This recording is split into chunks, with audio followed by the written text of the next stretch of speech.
மாஷா அல்லாஹ் அல்ஹம்துலில்லாஹ். இன்றைக்கி ஒரு ஸ்டூடெண்ட் வந்து நமக்கு வந்து ஹோம்ஒர்க் எழுதி அனுப்பியிருக்காங்க. அல்லாஹ் அவங்களுக்கு கல்வி ஞானத்தை அதிகப்படுத்துவானாக.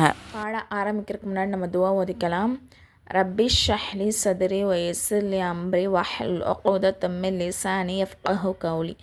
ரப்பி ஜித்னி இல்மா ரப்பி ஜித்னி இல்மா ரப்பி ஜித்னி இல்மா. இன்றைக்கி நம்ம அடுத்த பாடம் பார்க்க போகிறோம். என்ன அப்படின்னு சொன்னால் நுனை சக்கின் தன்வீன் எஹ்ஃபா. எஹ்ஃபானா என்ன செய்யணும்னா குன்னா செஞ்சு ஓதணும். சரிங்களா? நுனை சாக்கின் அல்லது தன்வீனுக்கு பின் எஹ்ஃபாவுடைய எழுத்துக்களின் என்னது தா சா ஜீம் தால் தால் ஜா சீன் ஷீன் சாது லாது லா துவா ஃபா காஃப் காஃப் ஏதாவது ஒன்று வருமானால் நூனை சாக்கினையும் தன்வீனையும் ஒரு அலிஃப் அளவு மூக்கில் மறைத்து ஓத வேண்டும். நம்ம குன்னானா என்ன சொல்லியிருக்கோம்? மூக்கில் மறைச்சி ஓதுறது தான் குன்னான்னு சொல்லப்படும். அப்போ எஹ்ஃபானா நம்ம குன்னா செஞ்சு ஓதணும். உதாரணத்துக்கு அங்த மொங்வேர், அதாவது இங்கே நூனை சாக்கின் இருக்குது. அப்படி தானே? நூனுக்கு மேலே சுக்குன் தான் நூனை சாக்கின். நூனை சாக்கினுக்கு அப்புறம் என்ன எழுத்து வந்திருக்கு? தா வந்திருக்கு. அப்போ அது என்னது? எஹ்ஃபா. அப்போ அங்களுக்குள்ள குன்னா செய்யணும். அங்த மொங்வேர், இங்கே என்னது? நூனை சாக்கினுக்கு அப்புறம் வேல் வந்திருக்கு. இதுவும் என்னதான்? எஹ்ஃபா. அதனால நம்ம குன்னா செஞ்சு ஓதுறோம். மங் சகுலத் மங் சகுலத். ஓகேங்களா? நுனை சாக்கினுக்கு அப்புறம் சா வந்திருக்கு. இது எஹ்ஃபா. ஃபஅன்ஜைனாஹும், இங்கேயும் குன்னா செய்யணும். ஃபஅன்ஜைனாஹும் மங் தஹலஹு மங் தஹலஹு சட்டம்.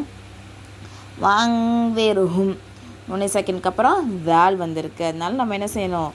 முக்கால மறைச்சி ஓதணும் குன்னா செஞ்சு. வாங்வேருஹும். அங்ஸல்னா அங்ஸல்னா. ஓகேங்களா? இங்கே என்ன சட்டம் இருக்குது?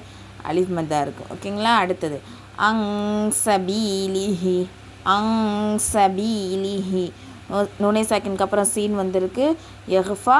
அதே மாதிரி இங்கனுக்குள்ளே என்ன சட்டம் இருக்குது? யா மத்தா, ஒரு அலிஃப் அளவு நீட்டி ஓதணும். சபீலிஹி அந்த மாதிரி. மெங் ஷேயிங் மெங் ஷேயிங் சட்டம். தங் சுரூன தங் சுரூன. நுனை சாக்கினுக்கு அப்புறம் சுவாது வந்திருக்கு. எஹ்ஃபா. வேறு என்ன சட்டம் இருக்குது?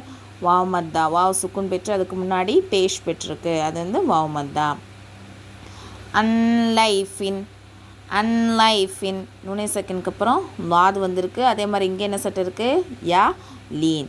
யா சுக்குன் பெற்று அதுக்கு முன்னாடி உள்ள எழுத்து ஜபர் பெற்றிருக்கனால இது யாலின். இது வந்து எஹ்ஃபா. மிங் டீன் மிங் டீன். இங்கே என்ன சட்டம் இருக்குது? எஹ்ஃபா இருக்குது. அதுக்கப்புறம் யாமத்தாவும் இருக்குது. யா சுக்குன் பெற்று அதுக்கு முன்னாடி உள்ள எழுத்து ஜேர் பெற்றிருக்கனால யாமத்தா. அப்புறம் என்லுரூன என்லுரூன. நுனை சாக்கினுக்கு அப்புறம் லா வந்திருக்கு. அதுக்கப்புறம் இங்கே என்ன இருக்குது? இங்கே வந்து வாவ் மத்தா. ஓகேங்களா? அடுத்து ஹாலிதங் ஃபீஹா ஹாலிதங் ஃபீஹா. தன்வீனுக்கு அப்புறம் ஃபா வந்திருக்கு. அதனால நம்ம என்ன செய்யணும்? குன்னா செஞ்சு ஓதணும். இங்கே என்ன சட்டம் இருக்குது? யா மத்தா. லாஹி யதங் குலூபுஹும் லாஹி யதங் குலூபுஹும். இங்கே எஹ்ஃபா. இங்கே என்ன இருக்குது? வாவ் மத்தா. அடுத்தது கிராமங் காத்திபீன் கிராமங் காத்திபீன். எஹ்ஃபா. அதுக்கப்புறம் இங்கே என்னது? அலிஃப் மத்தா. இங்கே யா மத்தா. ஓகேங்களா? இந்த மாதிரி நம்ம தெரிஞ்ச சட்டத்தை அந்த லைனில் என்னென்ன சட்டம் இருக்குதுன்னு நம்ம கண்டுபிடிக்கணும். அப்போ தான் நமக்கு வந்து ஈஸியாக வந்து ட்ரைனிங் ஆகும், புரியும். நம்ம ஓதும் போதும் சட்டத்தோடு ஓத ஆரம்பிப்போம் இன்ஷா அல்லாஹ். இது ஃப்ரீ முஅல்லமா கோர்ஸ். இது வந்து நம்ம சர்டிஃபிகேட் கொடுத்துருவோம் இன்ஷா அல்லாஹ். இந்த கோர்ஸில் வந்து ஜாயின் பண்ணுறதுக்கு விருப்பம் உள்ளவங்க, அதாவது ஒன்லி லேடிஸ் மட்டும், நான் கீழே டிஸ்கிரிப்ஷனில் டெலகிராம் சேனலோடைய லிங்க் வந்து கொடுக்குறேன். இன்ஷா அல்லாஹ் விருப்பம் உள்ளவங்க மட்டும் அதில் வந்து ஜாயின் பண்ணிக்கோங்க. இன்னும் டீட்டெயில்ஸ் வந்து அந்த சேனலே நான் கொடுத்துருக்கேன். அஸ்ஸலாமு அலைக்கும் வரஹ்மத்துல்லாஹி வபரகாத்துஹு.